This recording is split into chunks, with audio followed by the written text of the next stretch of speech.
Good morning, everyone. I've been making some drawings of pocket watch innards recently on my iPad and on paper with pen and ink. And I won't show you the iPad ones at the moment because my iPad is in the other room. But I thought what I would do is explain what it is about the project that I find interesting. So I'll do that right now. Pocket watches are amazing things, as you are all, I'm sure, aware. And part of what's interesting about them is their design, and most of their design, or much of their design, has to do with how they actually work. And part of the design is some artistic representation of how can we make this sort of pretty. Now, the balance wheel isn't pretty by itself. It's functional. You know, they've got the little weights on either side of it. It has its little mainspring, or whatever that spring is, not mainspring, but hair spring, whatever it's called. But what's interesting, I think, is how many of these pocket watches, especially made by good companies, designed the patterns that went on the various plates that hold all the gears together. Sometimes they might make the gears pretty themselves, but most of the time the actual working parts of the machine are function driven, not artistically driven. And I mean, that's not always true. Sometimes, let's say with the Curvex watch, you know, they make a watch that fits on your hand, on your wrist in a certain way. And because they did that, they had to build the entire watch to fit on this weird shape. So rather than having, you know, a flat watch where the gears were put together like this from the side, they had a curved watch. They didn't have curved gears, obviously, but they would have the gears fit within this pattern. And it was a lot of work for not really much of a result. But anyway, what I'm doing with my quote art, is to find inspiration, not so much in the photograph I'm using, that I find on websites, or really even a photograph that I might take of this watch. It's more what's happening inside. That was the design of the Waltham Watch Company, or is this Waltham? Yes, it is Waltham. It's more what the designers did than what I do at this point.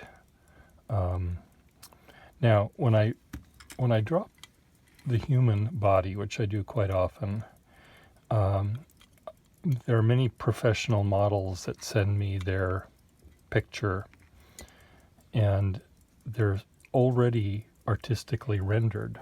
They're photographed by a professional photographer who knows what they're doing and has the lighting hit them in a certain way. And I feel when I'm looking at a drawing or a photograph that's already art, that I feel funny about reproducing it, because it does seem like I need their permission. But more importantly than that, it seems like I'm not going to do anything different? How am I going to add to this? Now, sometimes it's not always the case, but sometimes I will completely have a new take on what I see in that photograph. And sometimes, there are artists that do use famous photographs, the Iwo Jima flag raising thing, for example, the photograph of Jackie Kennedy after the assassination that Warhol used. And do we know who took the actual picture of Jackie Kennedy in her hat? I don't know, but we do know Andy Warhol's name. Now, I'm not doing these things for fame or fortune, certainly not for fortune, like Andy Warhol might have been. But I'm doing them, I think, for an homage to the actual machine that I see and the design that went into that. So, but let me just continue a little bit more about what I like to see. For example, sometimes I'm drawing if I look at both of these watches, yes, I see there's a difference. One's gold and one is silver. Okay, one is, you see one gear, the balance wheel there, or whatever that's called, and some lines and some crisscrossy bits. And my representation of this on paper or on my iPad, how am I going to make this interesting? Or what do I find interesting about this? And it's funny, this one is kind of boring to me. I might emphasize the two patterns. It's like someone wearing a striped suit and a plaid tie. Something seems wrong with that, and there's something about that I like, but it's not speaking to me.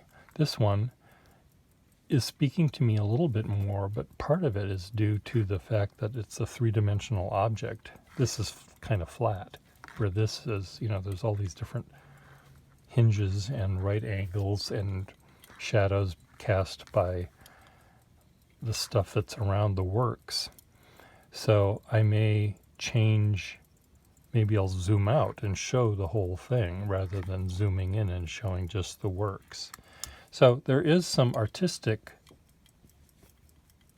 decision-making on my part that I use, whether I'm looking at an actual watch or a photograph of a watch. I may choose to draw some of the drawings I did recently have the entire roundness of the whole watch shown, and some of them are just zoomed in to a section. And that compositional thing, I guess, might be if I zoom in here or here, we'll come up with two completely different drawings. Maybe that's where the art that I bring to the things lay. How I'm going to compose the picture. So it's a very interesting life being a professional plagiarist. I don't mean that in the sense of all artists that are realistic, and I think even the ones that aren't, are still guided by things they see in the real world. This is a key wind watch, and the little tiny string that's holding the key to it is caught in the gears. So now it's no longer caught in the gears. So we all artists will look at something and do a painting of it. So let's say I was at Mount Auburn Cemetery the other day, and I was drawing the tombstones, and the trees and the one tombstone that was next to another, and some huge family with 5,000 children had all sorts of tombstones all in a row next to each other. And yes, there's artfulness in what I was drawing. How many artists were involved? Well, there's the artist who carved a stone. There's the landscape artist who built the entire park. There's someone else that decided, someone at the cemetery, I suppose, said to Mr. and Mrs. Smith and their 18 children, how would you like us to lay out your plot? Do you want it in a grid? Do you want the parents here and the kids here and the grandkids here? Do you want them all mixed up? Do you want all the stones to look alike? All of these decisions are made by someone, and that someone might be an artist, that someone also might be just a technician. Most of what went into this design was an engineer who probably never really thought of art.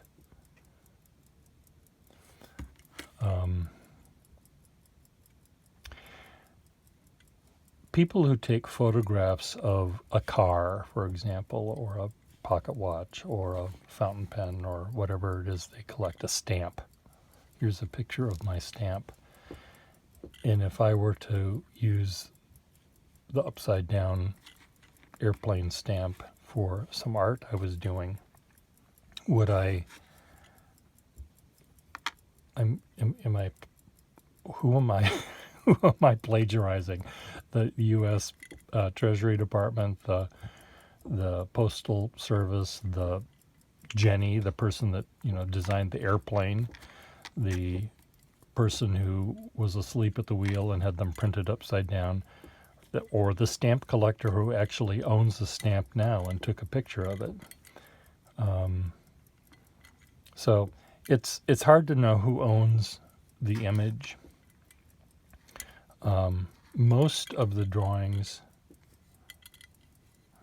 that I do are images that I draw from nature. I look at a real thing and I draw it. When I have to use a photograph, I generally prefer, if I'm drawing a person, I generally like the person to send me a photograph that they take themselves with my direction. I'll say, can you have the camera here, and you can have the light source from over there so you don't look flat. And so I don't know. I just I don't want to step on anyone's toes and taking images that they do without their permission. But in a way, I think I'm not copying their art. I'm using their art to create art that is interesting, regardless of the source material. So anyway,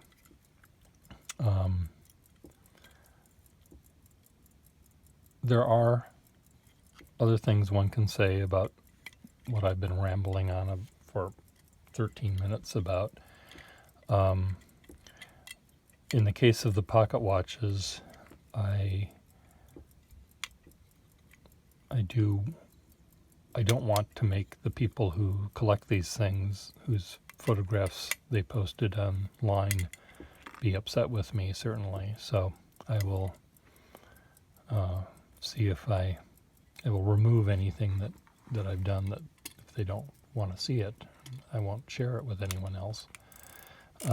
And I've got enough pocket watches that I own myself that I can do the project I want to do using these. But maybe you have a pocket watch and you have a pocket watch and you want me to see if I could draw yours. That's fine. Love to do it. So, on that note, there you have it. This doesn't look like much, does it? But maybe it'll turn into something. See you later. Bye.